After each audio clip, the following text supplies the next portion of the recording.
Earlier today, the NFL announced their new policy regarding kneeling in protest during the national anthem, which includes fines for the teams and discipline for non-player employees of the league.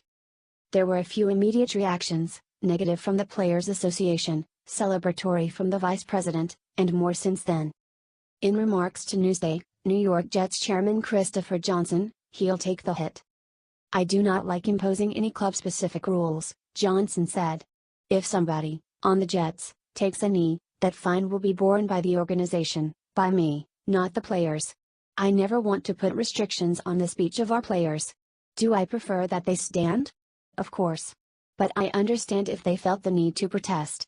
There are some big, complicated issues that we're all struggling with, and our players are on the front lines. I don't want to come down on them like a ton of bricks, and I won't. There will be no club fines or suspensions or any sort of repercussions. If the team gets fined, that's just something I'll have to bear." When he says club-specific rules, Johnson is referring to the possibility allowed in the new policy for each team to internally distribute the burden of punishment. Here's this specific line item. Each club may develop its own work rules, consistent with the above principles, regarding its personnel who do not stand and show respect for the flag and the anthem. That won't be the case for the Jets. Newsday points out that Johnson was vocally critical of the idea of owners taking action in the first place.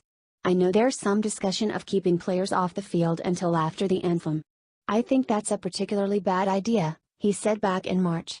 "I just think that trying to forcibly get the players to shut up is a fantastically bad idea."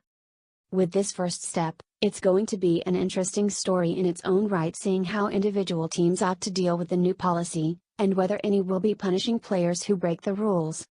It will also be noteworthy whether the policy change brings back lost viewers. Last year, the average audience was down 9.7% from 6.5 million viewers in the 2016 regular season to 14.9 million viewers per game for 2017, reports Daily Mail.